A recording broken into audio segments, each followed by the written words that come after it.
This week's story is sponsored by Audible Kids. Please visit audiblekids.com/storynori for your free audiobook download.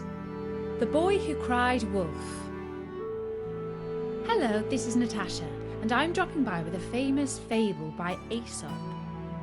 It's told by an old man who remembers the biggest lesson of his life, the one that got him branded forevermore as the boy who cried wolf.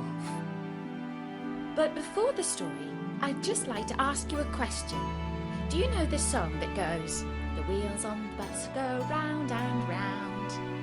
Yes, of course you do. Well, you can buy an audiobook from our sponsor Audible Kids that has this and loads of other songs that you can sing and clap along to. It's called Mother Goose Wheels on the Bus Move Along Songs, and you can download it by going to audiblekids.com/storynori or by following the link in our sidebar. Now, where was I? Ah, yes, the story. When I was a lad, my father used to send me out to the fields each day to watch over his sheep. Anyhow, there are worse jobs than sitting out in the fresh air all day. But it was boring work for a lad. I longed to be running around with my friends, playing ball or making boyish mischief. "Can't the sheep look after themselves?" I asked my father. "After all they know is how to bleat and munch grass, and there isn't much else they do." But father said it was important work. And most importantly of all, I must keep my eyes peeled for the wolf, in case he came sneaking into the fields and grabbed one of the spring lambs. And so I couldn't even go to sleep. I had to sit and keep a sharp lookout. And a few weeks of this I got so bored that I began to wish that wolf would show up and give me something to do. And then I got thinking to myself, let's liven things up a bit. I thought, let's play a trick on the villagers. And so I got up and ran as fast as I could into the village, shouting at the top of my voice, "Wolf! Wolf! Wolf!" And the villagers grabbed sticks, rolling pins and pitchforks and came running up the field to chase away the wolf. But when they got there, all was peaceful. The lambs were frolicking as usual, quite unmolested. And I laughed. "Ha ha! Fooled you all!"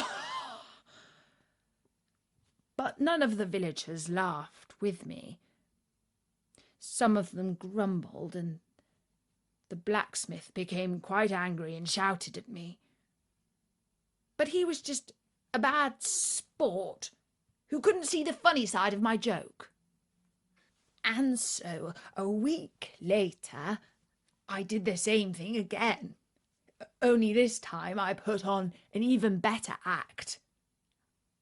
I dubbed red paint on my arm and pretended that the wolf had bitten me. This fooled even the blacksmith, who was on his guard after the last trick I played. And when they all arrived, breathless in the field again, I called out, "Ha ha! I fooled you!" And this time quite a few of the villagers were angry with me. And I got quite an ear-wigging from the blacksmith, the teacher, and the ironmonger. When I got home, my father was furious and told me that I had a stupid sense of humour. But I thought it was funny, and so did my friends. About a week after that, I was sitting up on the hill watching my father's sheep as usual. It was getting on for evening and the sun was setting behind the forest. I would have to spend the night out there, and oh, how lonely and bored I was. Then all of a sudden, the sheepdogs started to bark, and the flock was running around and bleating like they had all gone mad, only they hadn't. There was a wolf coming among the sheep, and he had seized a lamb. "Wolf! Wolf! Wolf!" I called out, and I ran into the village to get help. But nobody came. Not one villager. They carried on doing whatever they were doing, eating supper, drinking ale, finishing off their work for the day. "But please," I said to the blacksmith, "this time it's true. There really is a wolf." And he just shrugged his shoulders. You see, nobody believes a liar, even when he is speaking the truth. And that's why you should never cry wolf unless you really mean it. And don't forget, we have lots more Aesop stories and loads of other stories on storynori.com, so drop by soon and listen to some. Until then, from me, Natasha, bye-bye!